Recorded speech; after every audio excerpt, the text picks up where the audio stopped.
Just random insights. I'm actually halfway reading through something completely unrelated to this, but then I had a thought about something which I'm going to share with you guys.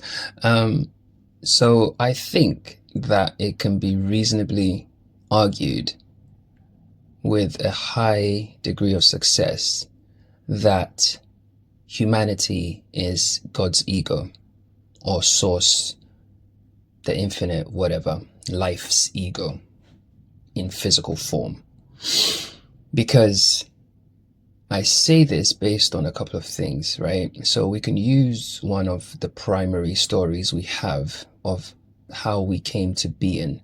Because in fact, as humans, if we are genuinely honest with ourselves, there aren't that many stories actually about how we came here. Most are very speculative, most are very kind of wishy-washy, don't really make sense, can't be backed up in any way. But one of the stories that's lasted the test of time is the sort of like the Christian story of Genesis, right? which has roots from ancient Egypt. But that's a story for another day. But let's just focus on what we have. So what we have is this story that's kind of stood the test of time. So it's a reasonable starting point. Yeah? Does anybody got any objections? Okay. So starting from that reasonable place, the story goes that there was just darkness, yeah? There was nothingness, which is what consciousness actually is. It's formless.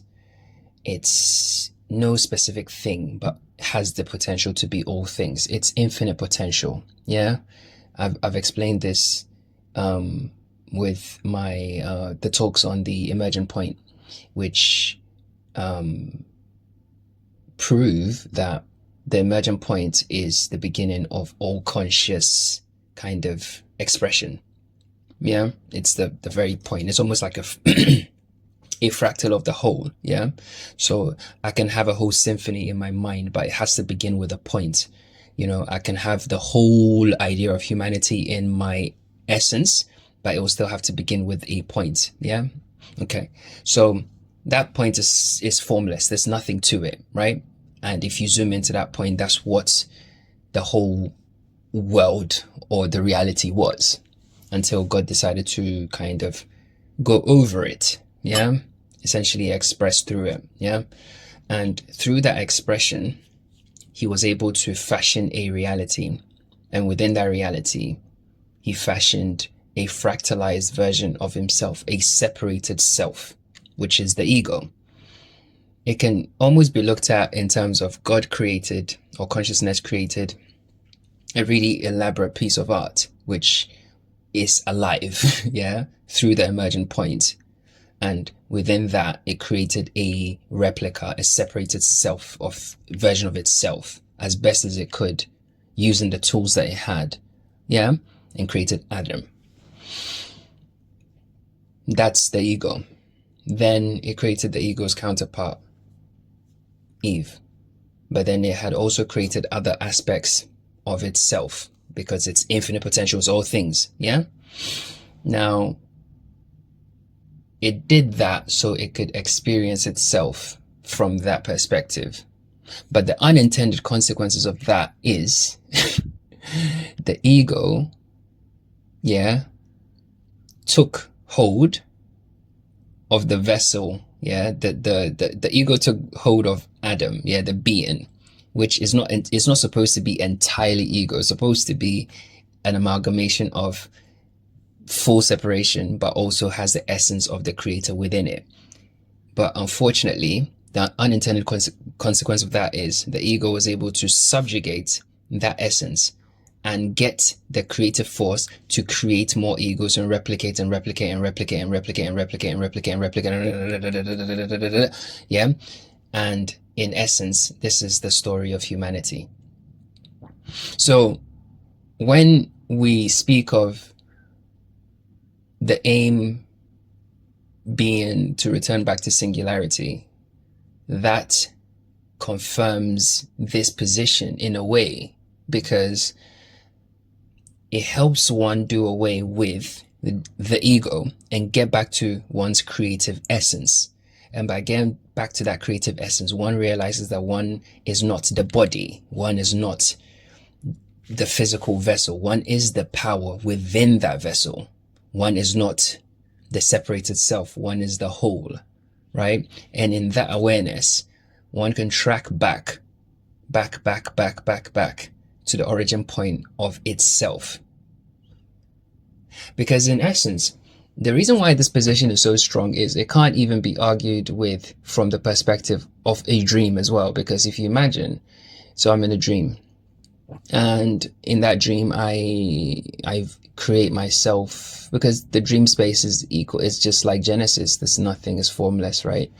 And I, through some mechanism, some hocus pocus, I'm able to create myself as this person. Yeah, I'm experiencing life as this person, but then through some, it's almost like, because I am not lucid in that dream, the person I've created in that dream is subject to the forces and elements within that world that I've created, or the world that he exists within.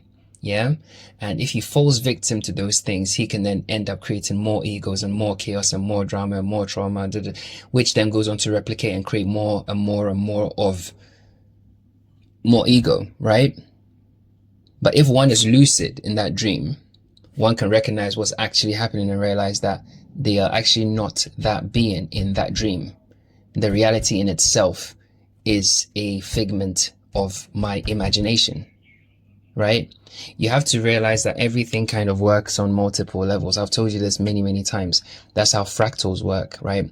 And fractals are just like the Fibonacci sequence. It's like no matter how much you zoom in or zoom out, is the same thing. Yeah. So if God separated itself in the beginning, which is the same as kind of like God creating a person even for its amusement or whatever, it's still separating itself. Yeah. So if God chose to separate itself, that means the choice was made to experience the other side of life, which will be death through physicality, right? It's a choice. Yeah. So with that choice being made, the second choice is which aspect through which to live. Creative essence, i.e. God energy, or the ego kind of base aspect, which was represented by the snake and the world of the flesh, right? And if one chose, if a person chose, even chose to live through the animal flesh-based aspect, what happened? They created more egos. So then a direct confirmation of that is their firstborn son was a literal murderer, Cain. Yeah. Who killed his own brother, and put in even more ego and more of that energy into the false reality that they are experiencing. So it just goes on and on and on and on and on. It will carry on. Yeah. And even if, like I showed you this previously, I can't remember what the sketches I would have showed you, but it's like the shadow aspect and the God essence have to share this body, right?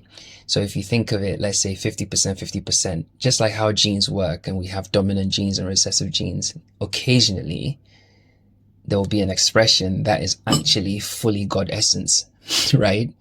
And when that God essence shows up, usually because the whole reality is full of beings that are operating in that low vibration, they will attack it and kill it. Because it represents a threat to their very existence. Because when one recognizes the ultimate truth, the ego must die. Singularity, or going back to source, requires the ego to die. It's almost like Adam trying to, if say for instance when Eve and Adam had that conversation, say Adam then picked up a rock to go and kill the snake would have attacked Adam because it wants to live. Do you see? So it's like a weird dance we're in. Yeah. And I'm not advocating violence, by the way. I'm just making a point. So ultimately, the key here is to recognize that that's the play.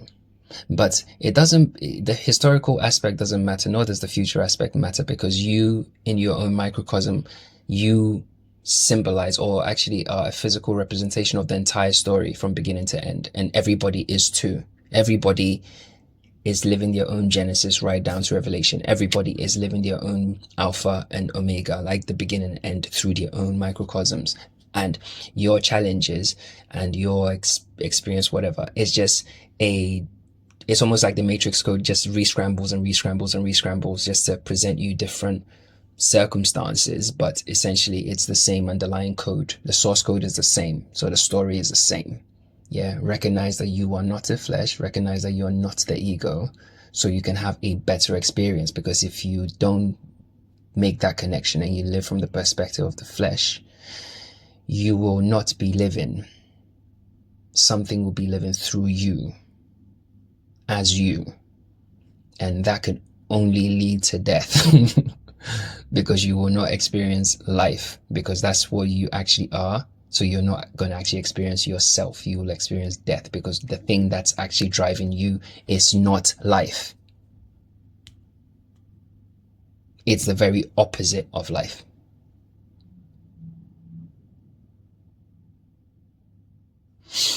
I hope it's clear. Anyway, I need to go back to these papers.